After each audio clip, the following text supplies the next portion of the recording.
Good afternoon, everyone, or of course, good morning if you happen to be joining us from the West Coast.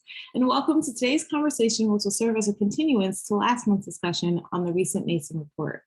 My name is Deanna Fenton, and I serve as the Senior Manager of Educational Program Development here at the Alliance.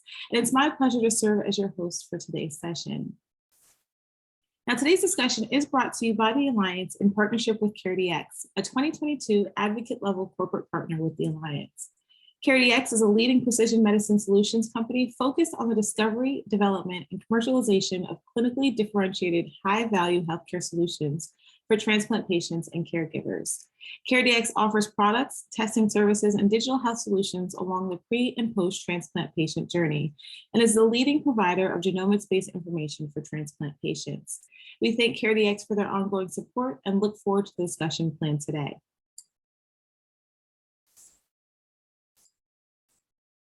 Now, at this point in time, I'd like to welcome Corinne Axelrod, Associate Director of Digital Products at CareDx. Corinne has been in transplant for over 25 years as a transplant administrator and quality director in various programs. Most recently, she has joined CareDx to develop software solutions to assist transplant centers in caring for their patients. Also joining us today is Yolanda Becker, Professor of Surgery at the University of Chicago, Kevin Smunt, previous Chief Executive Officer at Gift of Hope, and last but certainly not least, Jennifer Milton, who serves as a Chief Administrative Officer at UT Health San Antonio. I want to thank everyone for joining us today. At this point, I'll go ahead and turn it over to you, Corinne, to go ahead and get us started.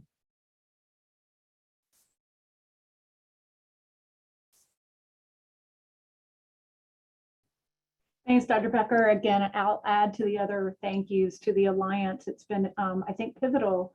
The Alliance has allowed these critically timed conversations and education to the community to happen, and we're grateful for that.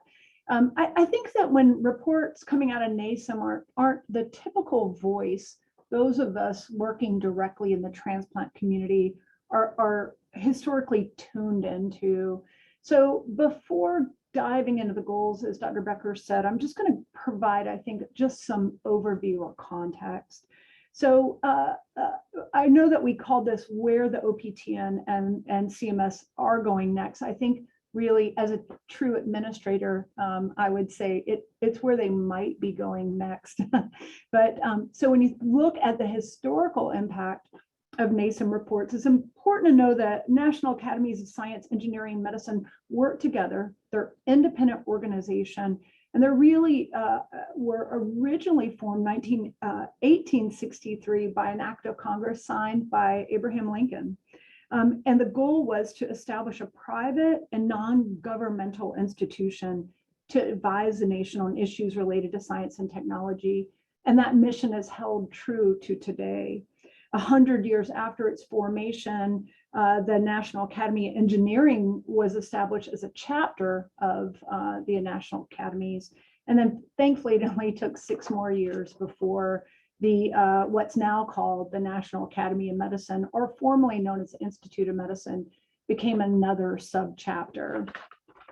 So again, not a typical audience. I think we're very tuned in to listening out for CMS RFIs, even HHS documents, certainly OPTN and AOPA and our other professional organizations. But the NASEM reports are critical in their advisory capacity and their consensus and what they're utilized for. So to shift gears and talk a little bit less about NASEM in general, but the context in which this particular report was issued or the environment that we're working in today. I think we reference the Alliance offering several webinars on timely topics, but just to think through the last 5 years or so and the context at which this particular report has been issued. I certainly think back to 2017 when HRSA was named in a lawsuit directing the OPTN to take immediate action to dissolve or set aside, remove donor service areas as a criteria for patients and allocation. And certainly all of the work that's been done on continuous distribution and changing an allocation policy, I think it's important to think about in the context and the environment of the releasing of this. I'd also point in the environment at which we're digesting this, the organization called Organize. They published an extremely lengthy document, The Costly Effects of an Outdated Organ Donation System.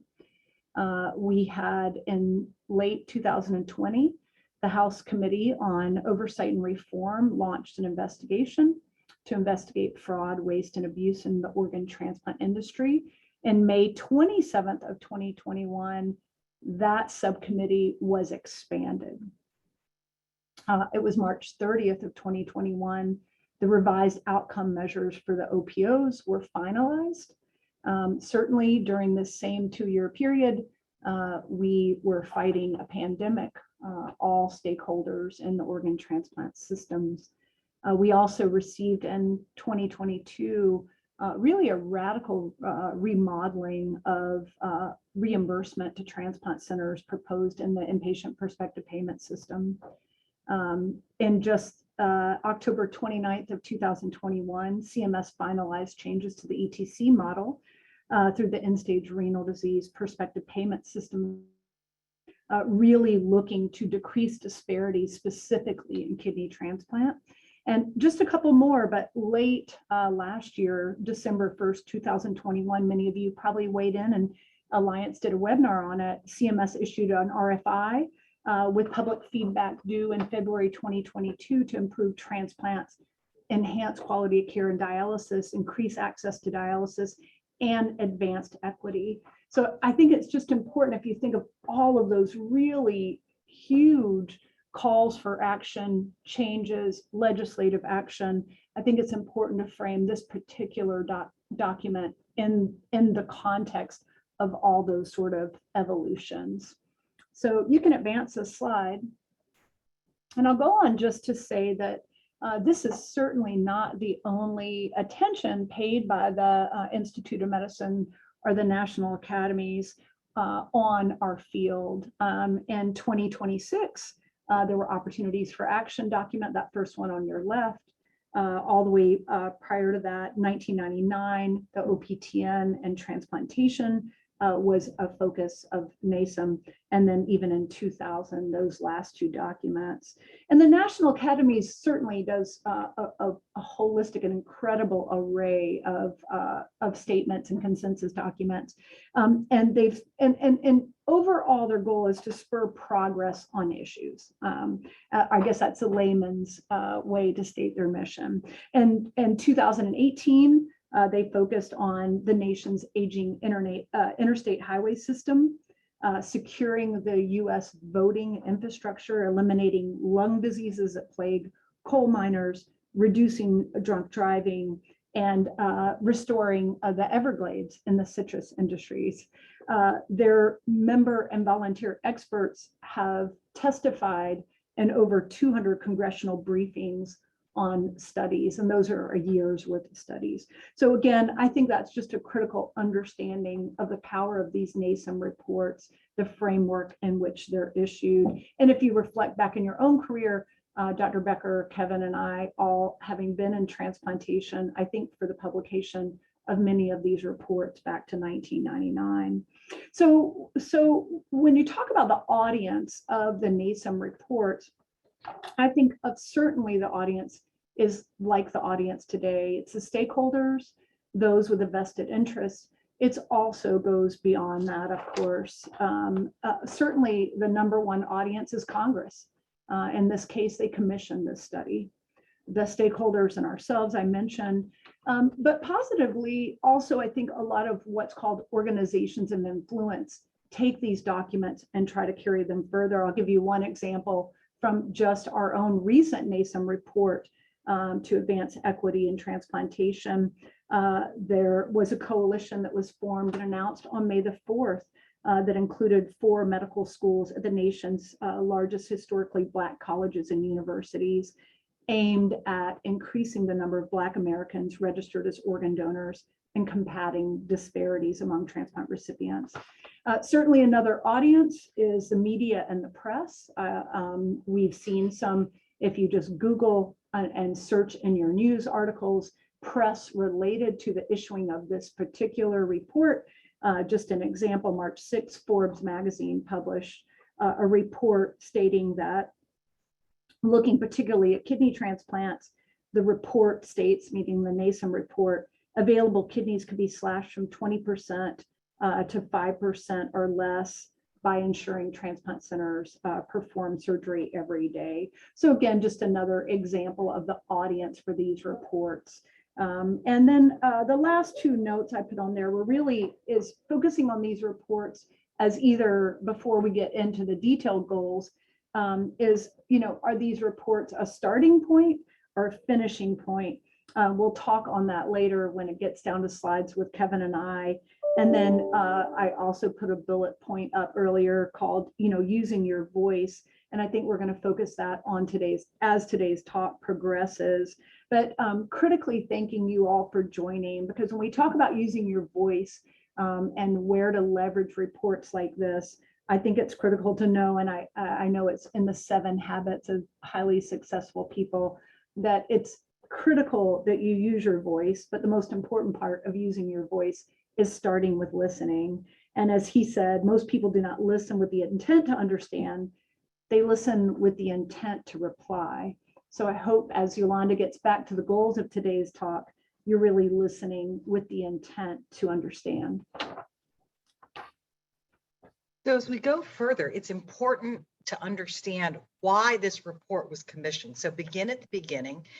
And it was, as Jennifer pointed out, requested by Congress that NIH sponsor a study because it was clearly identified that there were differences in performance across the spectrum of the transplant community and the transplant environment.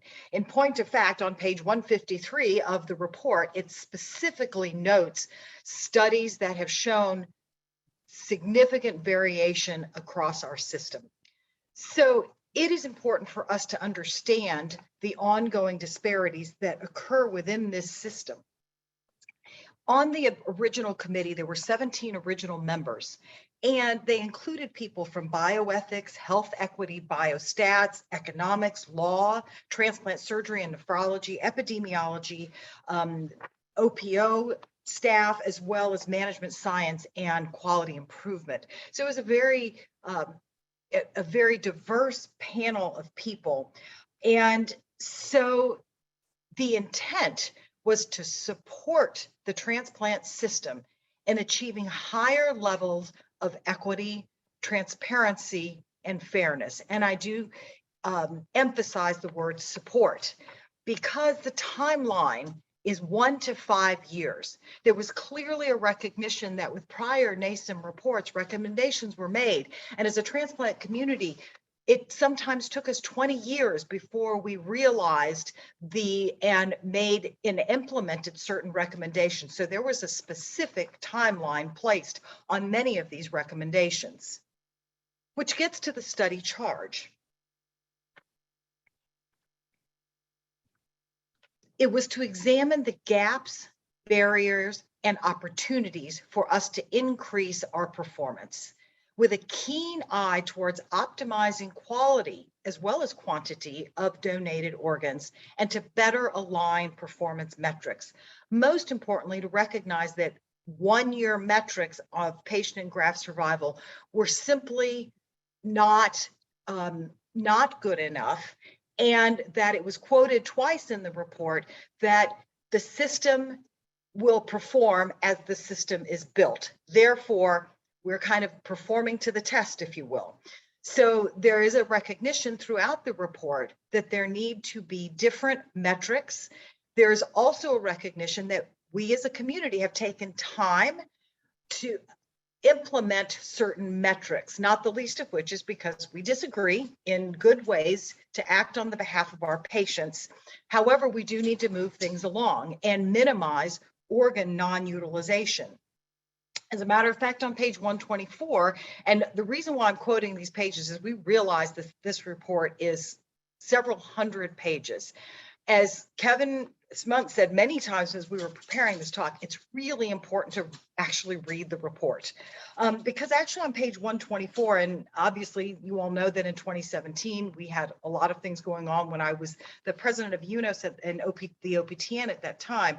But the conclusion of 5.1 says that the assigning of relatively large weight of placement efficiency factors in the continuous distribution policy, which is supported, would violate the final rule and defeat the goals of the policy, which the OPTN adopted to ensure that organs are allocated fairly and efficiently among patients nationally. Next slide. And while there are 14 overall recommendations, there are nearly or over 100 sub-bullet points. All of the recommendations are made and seen through the lens of improving equity, fairness, and transparency. They include what CMS needs to do, what the OPTN needs to do, what UNOS as the contractor for OPTN needs to do, and how it might expand. And it further goes into what OPOs and transplant centers need to do, which is what we're really going to concentrate on today. The highlights that we will point out are the recommendation that national performance metrics need to go beyond the 1-year survival, and that there will be national performance metrics that everyone agrees to, and that we improve policymaking so that there is an efficiency in creation of new policy and efficiency of implementation. As we all know from recent policy changes, some have taken far longer than others. So there was a recognition that there needs to be improvements in this area to the degree that the NASEM committee recommended that we look to other entities such as the National Quality Initiative to help us improve our policymaking process. There was a recognition that in the variation, there's quite a variation in organ acceptance practices by transplant centers, and that we have a very interconnected ecosystem. And our OPOs, if held accountable for transplantation of organs, our centers must actually transplant the organs and have organ acceptance practices that are in line with the maximal use of the gift of life. And there was certainly an emphasis on increasing transparency to patients. I think many of the committee members who were not in transplant all the time were surprised to learn the number of organ refusals that patients received prior to actually getting transplanted, and the variation that occurred. And it occurred across all of the organs. Next slide. I think if I were to recommend how to read this report, Chapter 3 is an amazing summary of the definitions of equity and justice. And it's important, I think, to almost read Chapter 3 first to understand the lens with which the entire report and all of the recommendations and conclusions were made. Within a year, it was said that we should modify things such as the MELD, as well as look at the KDPI and remove as is controversial across our community, remove the racial disparities that occur because of the reliance on race for some of our recommendation, for some of our calculations. And as again, removing race from the KDPI equation, removing race from EGFR equations has certainly been an area of great discussion within the nephrology community. And of course, improving offer acceptance rates of all centers to those achieved by the top 5 to 10%, to the degree that the report talks about increasing collaborative efforts and having having breakthrough collaboration efforts as we did in the past so that we can share with one another. And also to push forward nudges within the system for people that are doing really well as those who may learn from those who are doing better than they are. Next slide. As I noted, chapter 3 is a really interesting read, and it quotes sources from Aristotle to Kant and gives probably the clearest definition of equity, justice, and fairness, because health disparity actually has a different definition than inequity as well as equity. So it is important to understand exactly the lens with which the entire report was seen. Recommendation 3 talks about an expansion of oversight, that HHS would begin at end-stage organ failure. So not only just the people that are on the list, but even before they get listed. So who has access to the list? And in updating the OPTN contract to increase data collection, many years ago, I've been in transplant long enough to remember when we as a community said, we're collecting too much data, let's get rid of the data collection. And now we're at the point where we realize that we need more data collection to get to the granularity to improve our system. And that CMS needs to adopt payment policies that incentivize all providers. This is where we all have an opportunity to continue to advocate for those things that we need to provide the best care for the patients, and that we need more engagement with shared decision-making and transparency to all patients, and that these strategic directions need to occur within 1 to 2 years. I know in the audience, questions prior to the webinar, there were questions about, well, how do we go about implementing the notification of patients for organ refusals? What does that mean for us? And we'll certainly open that for questions, but that was important to say, well, people, if they knew, they might actually choose certain levels of risk tolerance that we may be answering for them, and it may or may not be appropriate. Recommendation 9 talks about getting to yes. There have been countless publications about the use or non-use of filters that are available within our system, that we as certainly transplant surgeons want to make sure that we're not missing anything on behalf of our patients. However, that does create noise within the system. So the ability to increase the use of filters so that we can more quickly and efficiently get to yes. There are mentions of expedited placement, and as many of you know, we did do a project with expedited placement. Unfortunately, it did coincide with the pandemic, and it was seen that expedited placement, we all thought that that was kind of the magic pill, and in point of fact, it didn't make a difference. It doesn't mean that it didn't work, but perhaps we need to redesign the study. But what does this really mean for OPOs and centers? And do we really need, and I would argue that we do, support for additional personnel? If we're sending out more simultaneous offers, we certainly need to have people who are going to be able to respond. And right now, it is easy to get to know. We have increased the number of reasons and the granularity for getting to know at this point. However, it feels as though oftentimes the default answer is no, rather than getting to yes. So after we get to yes and put in the organs, their recommendation 12 says that there needs to be an increased collaboration among federal agencies. Not very specific, and this is an area that's ripe for us as transplant professionals to advocate with those federal agencies. That we have to have data points that emphasize shared decision-making with patients, and of course, decrease organ non-use. And create standardized metrics to track performance and evaluate results in the system. Again, opportunity for us to advocate for what we do want.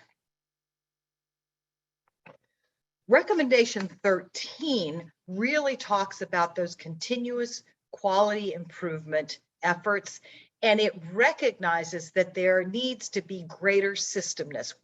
We can't say it's one cog in this overall wheel and this overall machinery that is somehow broken or missing a gear, that we have to understand that there is systemness, and we have to have accountability for the highest possible performance among all of our donor hospitals, OPOs, and transplant centers, and that none of us exist in the absence.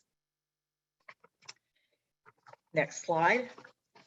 So as we talk about overall systems improvement, there is a recommendation for donor care units, standardized performance metrics, and again, reducing variations in donor hospitals and transplant centers. Specifically, two areas that were pointed out were DCDDs as well as acceptance rates by the transplant centers.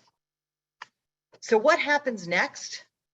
Well, we have NASEM as a roadmap, except that we don't exactly know the street names and we don't exactly know the route, but we know that the final destination is in our hands, and we want it to be better, and we all want the same thing. So Kevin's going to talk a little bit about how do we control this destination? How do we minimize the detours? And let's get in the driver's seat. Thanks, Yolanda. You can go to the next slide. So I'm hoping that y'all will get excited about this report. And I think this is, the analogy I would use is this is like a movie. But it's not a new movie. It's like a sequel, you know, maybe a Marvel sequel. So we all know the elements of it. And the last in this series really was the OPOs going through the whole bridge span report, which generated interest at CMS and in the legislative community, and wound up turning into the RFI, which then turned into the final rules that, you know, the OPOs are now grappling with.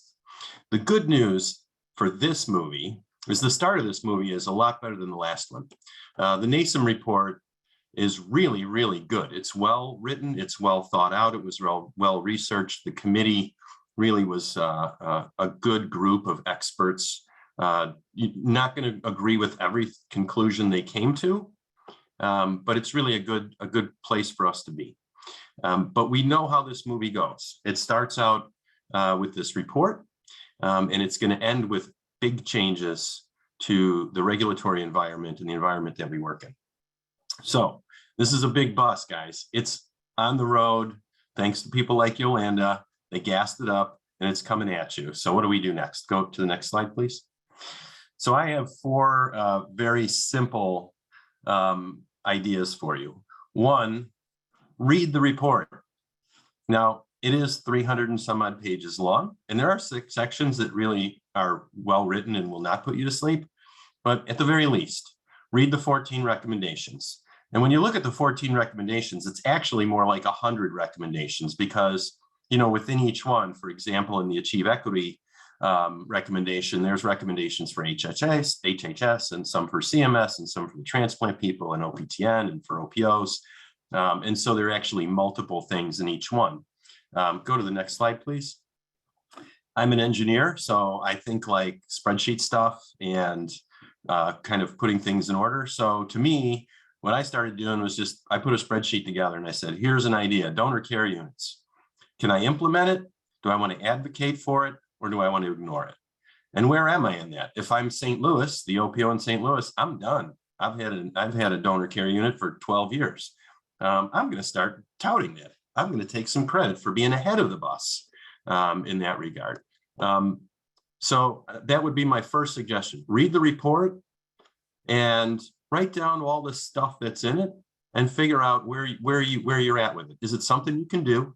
Because there's a lot of suggestions that you don't need to wait for the regulatory guys to tell you to do it. They're just really good ideas. Or are there things that you want to shape through advocacy? Or are there things that maybe don't matter much to you, or you really don't have anything to say about? Then don't. You don't have to comment on all 100 of the recommendations. Next slide, please. So once you've gone through and read this thing, I mentioned you're gonna have a list now of things that you can implement. For example, you know, if your transplant program using organ filters. It's just a good idea, guys. You're going to have to do it with the new regulations that are coming down the pike from UNOS and the MPSC. It's going to help everybody in the community. So you can start working on that right now. You don't have to wait for CMS to create a new regulation. Creating a goal, for example, for OPOs to get to 45% DCD donors. We're seeing a massive increase right now in the number of DC donors across the country, and that's good news. It's causing some other issues that are challenging, and hopefully this report will help with. But it's also creating greater disparities, because those of you who haven't started really increasing your DCDs, you're kind of shining a light on yourself, because gosh, if everybody else can do it, why can't you? So I would suggest to you that there are things in the report that you ought to be doing. They're good ideas. Get started on them. Next slide, please. Then there's all those things that don't necessarily apply to you. Like the financial incentives that are embedded in here. And I really think that this report was really, the guys had a lot of guts when they wrote this, because we've talked about, some ideas that are a little bit beyond, gee, we should encourage everybody to participate in donation. And this report really gets to the heart of the matter and says, look, if when we wanted infection rates to go down in hospitals, we tied it to reimbursement. And guess what? It worked great. If you want donation to go up in hospitals and hospitals to cooperate better, the report says, let's do some experiments about providing financial incentives to donor hospitals. Let's change reimbursement to encourage referral of patients and so on. So as you go through this report and you get that long list of things, it'll be a lot longer, the things that you can advocate for, than the ones you can implement, no matter what part of the industry you're in. Look at those that you really think could help improve the system, improve your performance, and develop positions on those. And then start to find some folks with like-minded folks that want to make those comments, that want to make their voices heard. And that's the last point. There's a CMS RFI out right now. It's an opportunity to comment. They have to read the comments.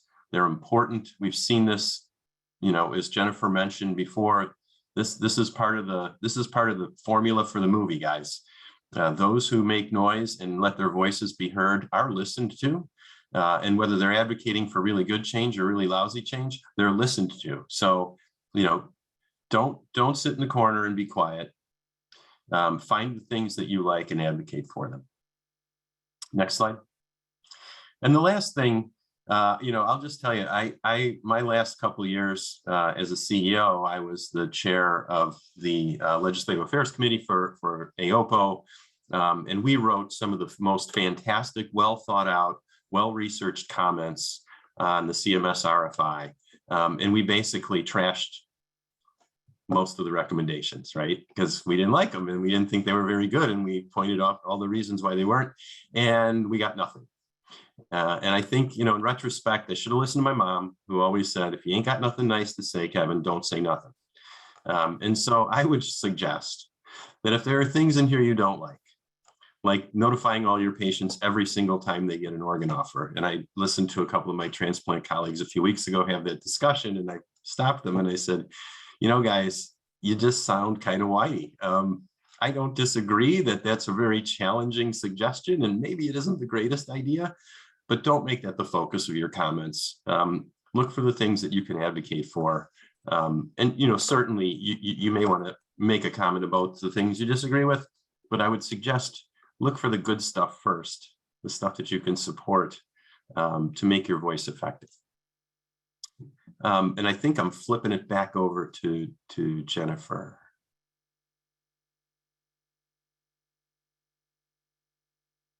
I used this slide in my last presentation I gave for the Alliance, which was really talking about and educating the community on the inpatient prospective payment system, but it's a talk I gave at Transplant Quality Institute.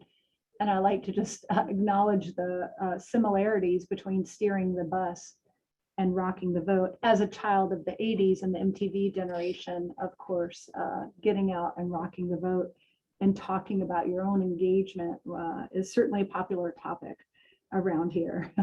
Next slide.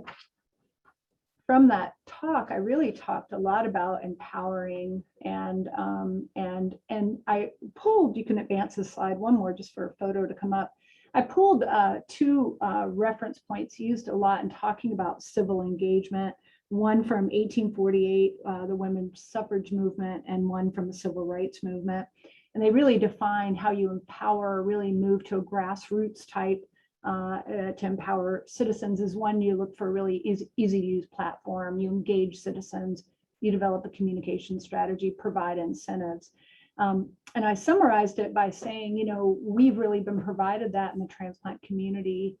We always have a voice in OPT and policy, a very clear, defined, they couldn't give us a better platform to do it.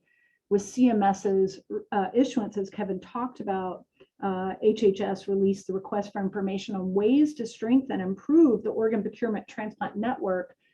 They released that on April 8th, 2022, effectively less than 2 months after NASEM published a 300+ page document on exactly how to do that. So I think we have a platform right now, as Kevin pointed out, and the request for information to comment on that is just recently extended. It's now due May 23rd, 2022. And as Kevin really stated, you don't have to comment on everything.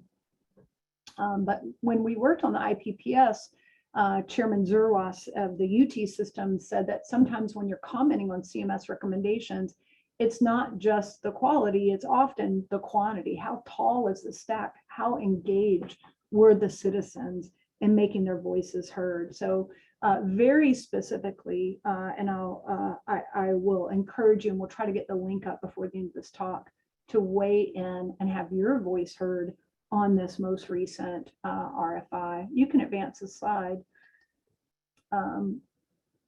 There you go. And I think an excellent role model, and I'm putting in the chat right now a link to this letter, but an excellent role model for us and sort of empowering and doing just as Kevin really highlighted to you, was a letter that was submitted by the OPTN to the key leaders of the NASEM report. And I considered a really good indication that this is a starting point, not the finishing point. Just as if they listened to Kevin's talk, the OPTN was exceedingly positive. It was really a positive letter. They highlighted errors and talked about the critical importance, because one of the major tasks of the body of work of the NASEM document was to make sure that the public had trust in the system. So I think it was critical to highlight errors. And maybe many of you watching today, whether you're with a nonprofit, a donor hospital, a transplant center, or I see some comments from a heart transplant recipient. If you're in the course of reading this and you notice there's an error, I think you have a great opportunity to sort of highlight that and talk about that importance. I also like this letter, and again, I encourage you to go. It's just 3 smaller pages in addition to the 314 Yolanda and Kevin stress that you need to read. It really did showcase contemporary efforts. When I set the context earlier, I threw at you a tremendous amount of federal initiatives that were all happening in the course of 2 years. And so there are contemporary efforts that are happening as these regulatory events are occurring. UNOS highlighted that, or the OPTN highlighted it in this letter, such as in June, it's going to the board, the removal of race-based equations in the equations for GFR. The expansion of the patient's voice that's actively underway, even though this document strongly called for it. And then there were calls for additional action that were made in this letter. So I think it pays a nice and provides a good mentorship to you to be empowered, use your voice, and consider this a starting point. You can advance the slides. And as Kevin and Yolanda and I, the members of the Alliance, and Corin were working on this presentation, we often found ourselves sort of digressing to the starting point. And there were a couple of quotes, and we all discussed these. So I just thought I would throw them out there and encourage a dialogue in the chat. But thinking about that starting point, to the left of this slide, there are quotes that are directly from the NASEM report, focusing on the oversight. There's no oversight when individuals are diagnosed with end-stage organ failure, and that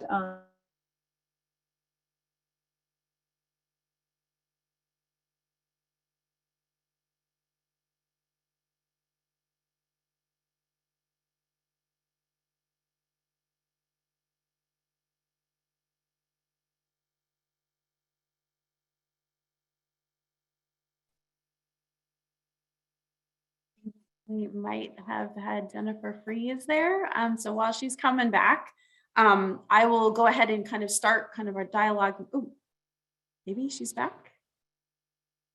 Nope.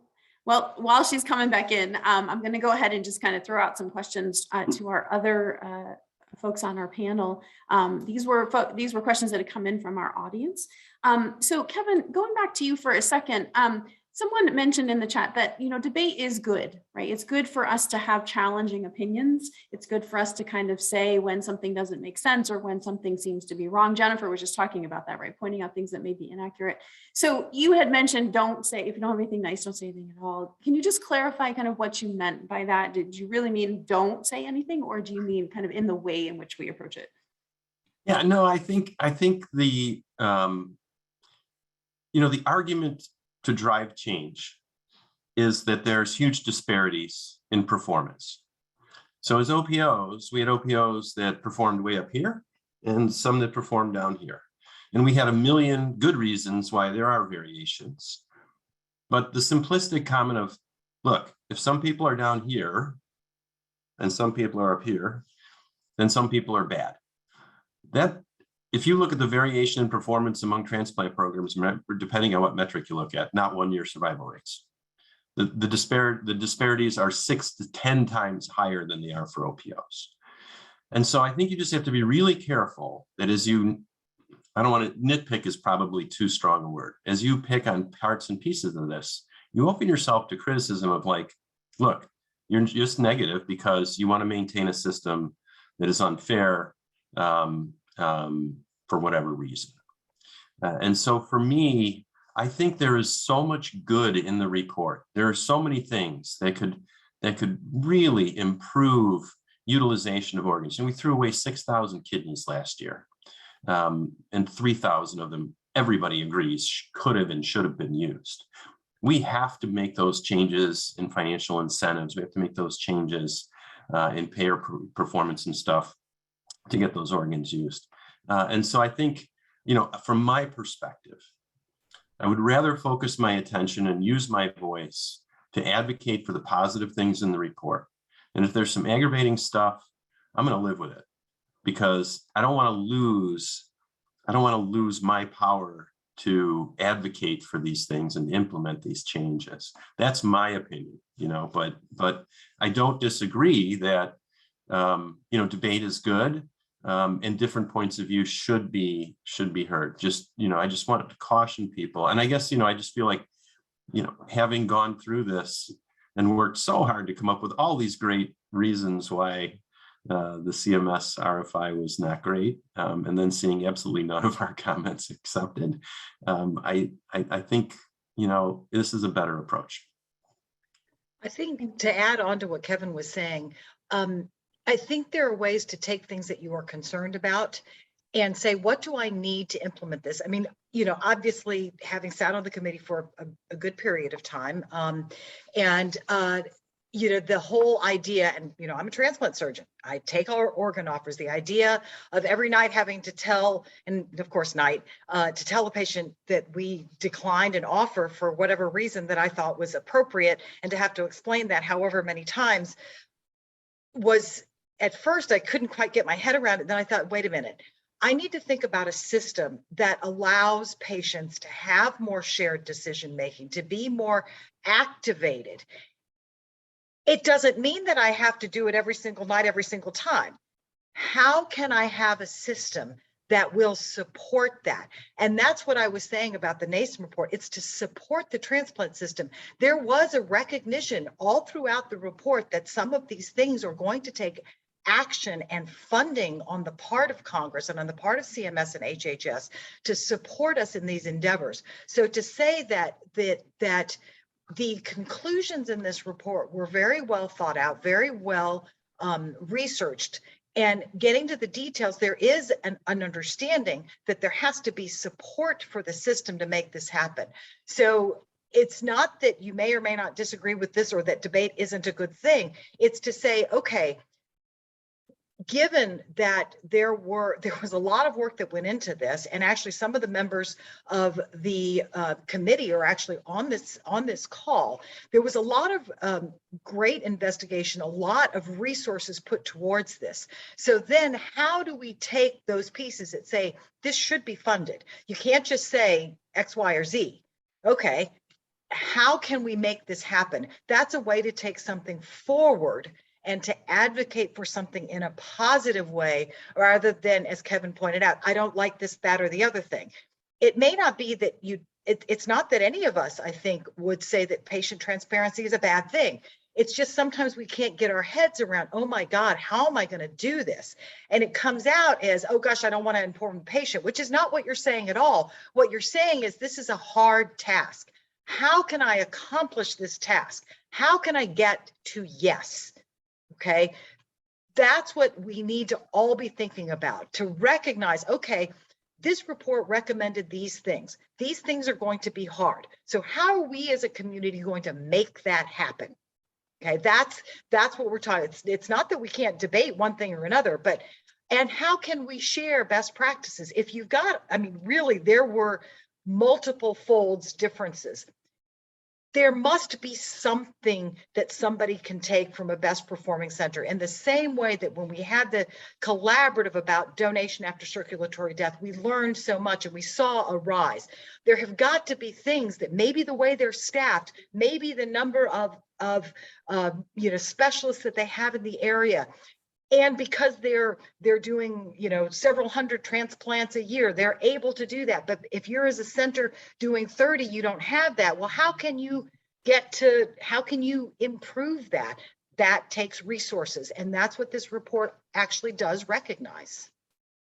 Thank you, Yolanda. And Kim, I think that was a good clarification. And I think to that end, when we were working on this and kind of talking about this, one of the things that we talked about was those previous reports that have come out and kind of what we've seen happen in the community as a result for those previous reports. And Kevin, I think at the time you had a couple of really good points about lessons that we've learned, right?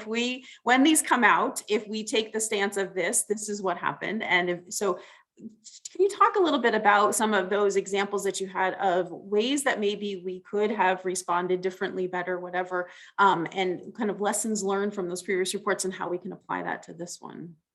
Yeah, I think proactivity is the key, and that's especially given the fact that there are some really great ideas in here that we're going to be implementing anyway. The donor care units are a great example. With the shortage of nurses, OPOs can't staff the way they did in the past. And we've got enough data now after a dozen years of using dedicated recovery units to show that donor families are not negatively impacted and so on. And so I think, accelerating our thought process to say, we were going to look at that in a couple of years, but let's get after that change now and get in front of, the CMS making it a regulation 2 or 3 years from now. And then we're trying to catch up and we don't like blah, blah, blah. Do the stuff you can and advocate for the things that are going to help you. I think that would be, my observation from watching these in the past. If we go down the path of the liver wars and we sue and we do all that stuff, at the end of the day, you got to the exact same place you would have been 2 years earlier, except with a lot of bruises and broken arms and legs. It wasn't worth it. Right. So definitely, I think there's been a couple of comments like we want to be able to, we don't want to be told what to think. No, I don't think you have to agree with everything in the report. That's not the point. Pick out the 10 things you like and ignore the other 90. Or if you feel compelled to comment on them, go ahead, but at least do the positive stuff. Jen is back with us. Jen, a question, I'm going to bring you back in with a question. So we've heard, I think, from Yolanda, from Kevin, and from you as well, that one of the things that you would suggest as we look at this report is that we be proactive and that we, to your point, Jen, when you kind of left off rock the vote, or that we get involved in the discussion, that we participate in it in some way. What would you say, Jen, to those centers or folks out there who are thinking, I am one small center, I do 30 kidneys a year, we don't really hit anybody's radar, or I am just one small program in the Midwest, how can I affect this? What would you suggest? How do you suggest they get involved? I think Kevin, I think mentioned it earlier, getting involved with your professional organizations and any that represent you. But a lot of times a really good starting point, and transplant programs can be so siloed, they forget about these individuals, is that almost every hospital has a person who is in government relations. So if you just make an appointment with that person and say, look, this NASEM report came out, I'm worried about this, or I just watched a webinar and I was encouraged to respond to an RFI and point to some of the things in the NASEM report or whatever that might be. Could you help me do that? Or could you tell me what to do? I think that gives you an excellent starting point on how you can get engaged. A lot of times that person may say back to you, oh, we're members of the National Pediatric Hospital Association or Texas Medical Society, or and they can offer you, or they can even reach out on your behalf and see what other members are doing and saying. So I think that's probably a great starting point for somebody who feels like, I'm in a small transplant program, I don't have the bandwidth to get involved. Now, I'm a huge advocate for your regional meetings, your OPTN regional meetings. A lot of times those do stay focused narrowly on what's happening in the OPTN rather than what's happening in our entire milieu. But if you feel disempowered because you're one person at one transplant center or at a smaller OPO or in any of the above, that's a great starting point as well. Yeah, and So I'll let you. I think every voice counts. If you go back to reading the 8 million CMS comments that came in the CMS regs for OPOs, they have to read them all, and everyone counts. The other point is we all belong to something. So you may be a 30 kidney transplant program somewhere in the country and feel like you don't have a lot of voice, but you're members of associations and organizations, and you can help shape their comments. And you have colleagues, right? So get a group together. I know in the OPO world, there are lots of groups of 4, 5, 6, 7 OPOs that are maybe similarly sized or regionally located or just good friends. You can multiply your voice, but and the most important thing is there's a whole bunch of stuff you can implement. There's quality improvement program stuff that you can implement if you have one doctor and one coordinator, right? So look for the stuff you can do and the stuff you can advocate for. Everybody can and should participate. And anything before we have a few minutes left before the end, and I know that we got cut off in the middle of yours. What else were there other points you want to make sure that this group hears before we let them know? I think for me, I did highlight some areas, and you guys might have covered them in my bullet points, but again, I love that this is a starting point in the dialogue. And I think we should find every opportunity to talk about. And one of the things, and Yolanda may have covered this, is that I'm leery of we should encourage a broader term than end-stage organ failure. Patients should be referred much earlier in the process, earlier in CKD progression, maybe first when they're diagnosed with liver tumors. I wanted to focus on one of the access barriers to transplantation is related to who carries the insurance. I had shared with this group earlier that if you're a veteran in the United States and you need a living liver donor transplant, there's one institution you may go to, no matter where you live in the country. And I know in Texas, if you're a beneficiary of Medicaid, there's not coverage for living donation at all. So I think when we're thinking about access, we think about who else controls access and can set those barriers, and how can we pull them into this conversation? When you think that, especially now with Medicare replacement policies, we have approximately 90% of patients coming to our transplant centers whose insurance is actually managed by private companies, not public, even though they're a Medicare Advantage payer. And then when we thought about OPOs and access and barriers, I was so encouraged that donor hospitals played such an upfront and center role in the NASEM report. And then who else controls those barriers? And Kevin or Yolanda probably highlighted this, but how are we systemically tackling the medical examiner's role? I know every OPO will anecdotally tell us that is improving, but everybody's working on those relationships at a state level. And so is there something to glean? Can we encourage NASEM to focus on medical examiners, perhaps? I know those numbers that they probably highlighted for you are the document is fairly agnostic on the role of registration and registered donors. But when you really line up in parallel growth and organ donation, tissue and corneal donation, registrations were pivotal. Maybe CMS, HRSA, NASEM can help us leverage hospitals as the primary vector of healthcare portals. Maybe healthcare portals could offer individuals an opportunity to actually register their wishes rather than just a DMV every 4 to 8 years. So closing that gap, I think there's some other opportunities that were outside the purview of NASEM.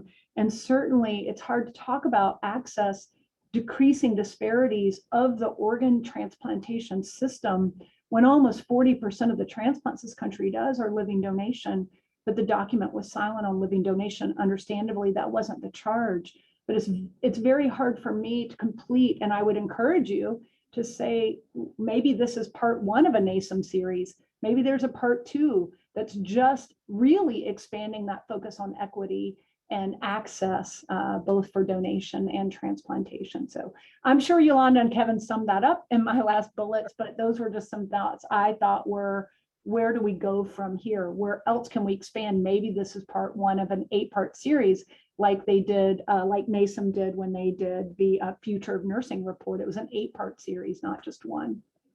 Right. Yeah, I think that as far as the NASEM report goes, I think there was certainly a recognition that this statement of task didn't cover living donation. And there was a hope that we could take this report and, as you noted, perhaps make it, start looking more holistically, even at the areas that we weren't able to look at in the context of this report. Because yes, absolutely, living donation is certainly an area that it's clearly recognized that there are disparities and ways in which we could tackle this and do better education. So I would hope that there would be some emphasis on that going forward as well.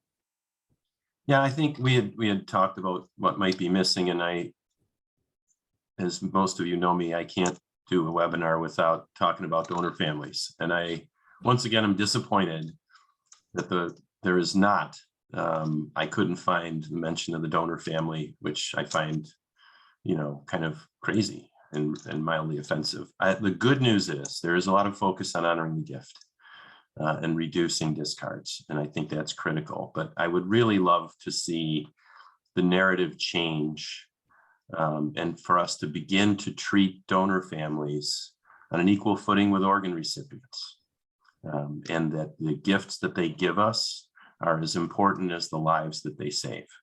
And if we made that change in mindset, I think that would drive better changes in allocation policy, better changes in utilization and other things. So I would hope that there's an increased focus on our donor families at some point. Yes, and I think that that's where the OPTN board is so instrumental in what we do, because the OPTN board includes donor families as well as recipients, and they're very careful. I mean, the board is large, and we talk about board efficiency and things like that, but it's one of the few places where both recipients and donors are at the table. I remember during certain very contentious discussions that a member of a donor family stood up, and that's why I've been so careful that we talk about organ non-use and medically difficult to manage rather than terms that are more offensive to donor families. I think that's very important, and as was pointed out in the chat, whether it's living donation or deceased donation, with no donors there is no transplant. Yolanda, I know that we're right at maybe even a couple minutes over. I do want to ask just one quick question that had come up in the chat that I don't think we addressed. And someone had asked, is it possible to access other public comments to the current RFI, where would you direct them to find that? Usually for public comments, obviously there are screens for making sure that things are not completely out of whack or offensive in certain, the language is offensive, but public comment is exactly that. It's public comment. Certainly when, as Jennifer, I was smiling when it was like the slightly tired POC chair. I was POC chair too, and you are kind of tired because every comment does get read. Certainly OPTN public comments and RFI comments are exactly that. And you can read other people's comments, knowing that some do get filtered. There is an offensive language filter, if you will.